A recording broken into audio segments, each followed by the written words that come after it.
श्री शिवाय नमस्तुभ्यम।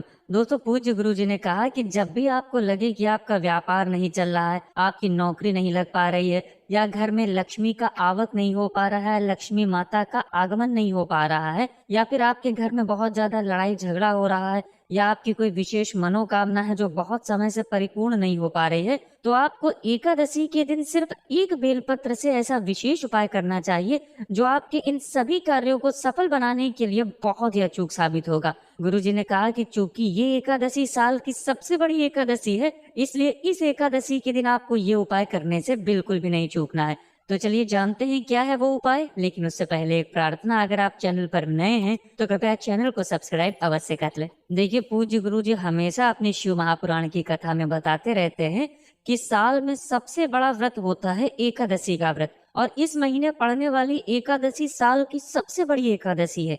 इसलिए ये एकादशी आप लोगों के लिए बहुत ही विशेष फल लेकर आई है। गुरु जी ने तो अपनी कथा में यहाँ तक कहा था कि अगर आप एकादशी के दिन ये उपाय करते हैं तो आपके व्यापार में अगर रुकावट आ रही है, व्यापार बढ़ नहीं रहा है, या फिर नौकरी में समस्या आ रही है, और या फिर माता लक्ष्मी का आगमन नहीं हो पा रहा है, तो आपको 8 दिन भी नहीं बल्कि 3 या 4 दिन के अंदर ही आपके कार्य धीरे धीरे बनना शुरू हो जाएंगे। तो चलिए जानते हैं गुरु जी द्वारा बताए गए इन खास उपायों के बारे में। देखिए, इस वीडियो में हम पूज्य गुरु जी द्वारा 2 विशेष उपायों की बात करेंगे। दोनों ही उपाय आपकी किसी भी प्रकार की विशेष मनोकामना के लिए हैं, आपके व्यापार के लिए हैं, आपकी नौकरी के लिए है, घर में धन संपदा की वृद्धि के लिए है। दोनों ही उपायों में से जो भी उपाय आपके लिए आसान हो वो आप कर सकते हैं। पहले उपाय में आपको जरूरत पड़ेगी 1 लोटे जल की, लेकिन आपको ध्यान रखना है कि लोटा आप तांबे का लेंगे और जल आप अपने किचन से लेंगे। किचन में आपके मटका रखा है या बाल्टी रखी है या आरओ लगा हुआ है, किचन में जो भी जल रखा हुआ है आप वही जल लेंगे।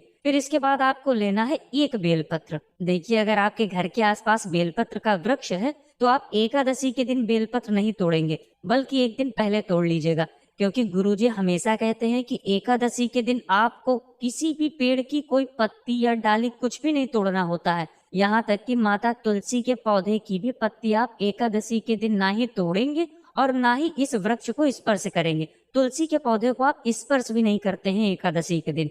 एकादशी के दिन आप तुलसी के पौधे से गिरी हुई पत्तियों का उपयोग कर सकते हैं, लेकिन स्पर्श नहीं करेंगे। तो आपको बेलपत्र एक दिन पहले से तोड़ लेनी है, या किसी दुकान से आप खरीद रहे हैं तो उसी दिन खरीद सकते हैं। बेलपत्र लेते समय आपको ध्यान रखना है कि बेलपत्र कहीं से भी कटी फटी नहीं होनी चाहिए, और बेलपत्र के डंडी के आखिर में जो डूट होता है, यानी जो डंठल होता है, जो डंडी में गांठ होती है, वो आपको हटा देना है। अब सबसे पहले आपको ये 1 बेलपत्र अपने दाहिने हाथ यानी राइट हैंड में रख लेनी है, और उसके ऊपर आपने ये जो 1 लोटा जल लिया है उसको रख लेना है। ये ऐसे रखने के बाद आपको अपने पूरे घर में इस बेलपत्र को और इस 1 लोटे जल को घुमा लेना है। आपके घर के हर एक कोने कोने में आपको घुमाना है, चाहे ऊपर आप रहते हो चाहे नीचे रहते हो, घर के प्रत्येक कोने में आपको ये घुमाते जाना है।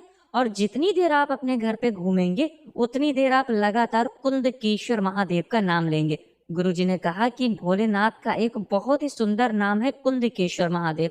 अब घर में चारों तरफ घूमने के बाद आपको ये लेकर पहुंच जाना है शिवालय। गुरुजी कहते हैं सुबह से लेकर रात तक, एकादशी के दिन सुबह से लेकर रात तक आप ये उपाय किसी भी समय कर सकते हैं। प्रत्येक महीने में आने वाली एकादशी में किसी भी समय आप ये उपाय कर सकते हैं। अब शिवालय पहुंचकर सबसे पहले आप दक्षिण दिशा में बैठ जाएंगे और उत्तर दिशा की तरफ अपना फेस कर लेंगे, यानी अपना मुख कर लेंगे। लेकिन अगर शिवालय में भीड़ है तो गुरुजी कहते हैं कि आप किसी भी दिशा में बैठकर शिवलिंग की पूजा प्रार्थना कर सकते हैं। देखिए, आप सबसे पहले ये 1 लोटा जल शिवलिंग के ऊपर धीरे धीरे समर्पित करते जाएंगे और लगातार शिव महापुराण के मूल मंत्र श्री शिवाय नमस्तुभ्यम का स्मरण करते जाएंगे। जल आपको इतने धीरे समर्पित करना है कि आप जल समर्पित करते समय कम से कम 11 बार श्री शिवाय नमस्तुभ्यम मंत्र का जाप जरूर कर लें। जल समर्पित करने के बाद अब आपके पास एक बेलपत्र बची है। इस बेलपत्र को अपने हाथ में रखते हुए आप अपनी मनोकामना बोलेंगे, अपनी मनोकामना का स्मरण करेंगे। आपकी मनोकामना अगर धन से संबंधित है,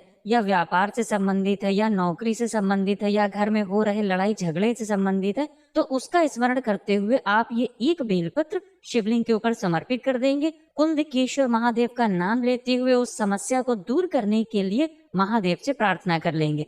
गुरुजी ने कहा कि एकादशी के दिन किया गया ये उपाय आपके कार्य को बहुत ही जल्द परिपूर्ण करता है। आपके जो कार्य महीनों से सालों से लटके हुए पड़े हैं, जिन कार्यों में आपको सफलता बहुत दिनों से नहीं मिल पा रही है, वे कार्य बहुत ही शीघ्रता से परिपूर्ण होना प्रारंभ हो जाते हैं। देखिए, सबसे आखिर में आपको एक कार्य जरूर करना है। आप जब एक लोटा जल और बेलपत्र समर्पित कर लें तो जलाधारी से जो जल नीचे गिर रहा है, उस जल को किसी पात्र में लेकर थोड़ा सा जरूर रख लें। जल थोड़ा सा लेकर फिर वापस अपने घर आ जाएं। घर आने के बाद घर के प्रत्येक कोने में कुंदकेश्वर महादेव का नाम लेते हुए आपको इस जल का छींटन कर देना है। गुरु जी ने कहा कि जहाँ जहाँ आप घूमे हैं, वहाँ वहाँ पर घर के प्रत्येक कोने में आपको इस जल का छींटन जरूर करना है। कुंदकेश्वर महादेव का नाम लेते हुए जब आप ये करेंगे तो आपके घर की सारी समस्याएं धीरे धीरे समाप्त होना प्रारंभ हो जाएंगी। अब इसके बाद बात करते हैं पूज्य गुरु जी द्वारा बताए गए दूसरे खास उपाय की। देखिए, इस उपाय के लिए आपको जरूरत पड़ेगी किसी भी छोटे पात्र में गंगा जल की। आपके पास जो भी गंगा जल है वो आप छोटे से ग्लास में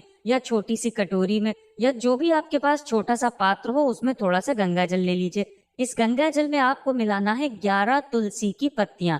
देखिए, एकादशी का दिन है, इस दिन आप तुलसी की पत्तियां तोड़ेंगे नहीं, बल्कि आपको एक दिन पहले से ही तुलसी की पत्तियां तोड़ लेनी है, या फिर तुलसी के पौधे के नीचे जो पत्तियां पड़ी हैं उनका आप उपयोग कर सकते हैं। उन पत्तियों को उठाकर इस गंगा जल में डाल लीजिए, लेकिन पत्तियां 11 होनी चाहिए। गुरुजी ने कहा कि चूंकि एकादशी का व्रत भगवान विष्णु को संबंधित होता है और भगवान विष्णु को सबसे प्रिय सामग्री जो लगती है वो होती है तुलसी की पत्तियां, इसलिए आपको तुलसी की 11 पत्तियां लेकर गंगा जल में डालकर पहुंच जाना है किसी भी श्री हरि के मंदिर में, यानी किसी भी भगवान विष्णु के मंदिर में। भगवान विष्णु के किसी स्वरूप के मंदिर में भी आप जा सकते हैं। अगर आपके घर के आसपास प्रभु श्री राम का मंदिर हो, या फिर भगवान कृष्ण का मंदिर हो, या फिर श्री विष्णु का मंदिर हो, या फिर दत्त भगवान का मंदिर हो, जिनका भी मंदिर हो उनके मंदिर में आपको पहुंच जाना है। मंदिर पहुंचने के बाद सबसे पहले आप ये जो गंगा जल में 11 तुलसी की पत्तियां लेकर गए हैं, इनको भगवान विष्णु के या भगवान राम के या श्री कृष्ण के सामने आपको रख देना है।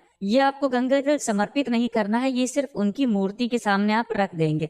अब देखिए, अगर आप भगवान विष्णु के मंदिर गए हैं तो वहीं पर 1 मिनट या आधा मिनट या 2 मिनट जितना भी आपके पास समय हो उतनी देर बैठकर आप ओम नमो भगवते वासुदेवाय इस मंत्र का जाप कर लीजिए।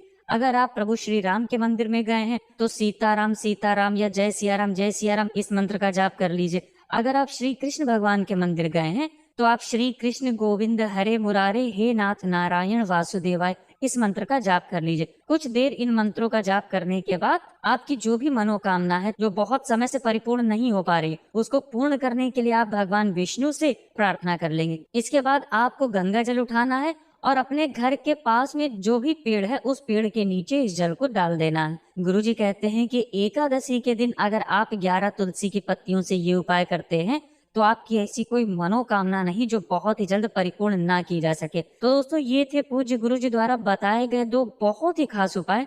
अगर आपको जानकारी अच्छी लगी हो तो वीडियो लाइक करिएगा। मिलते हैं फिर एक नए वीडियो के साथ। श्री शिवाय नमस्तुभ्यम।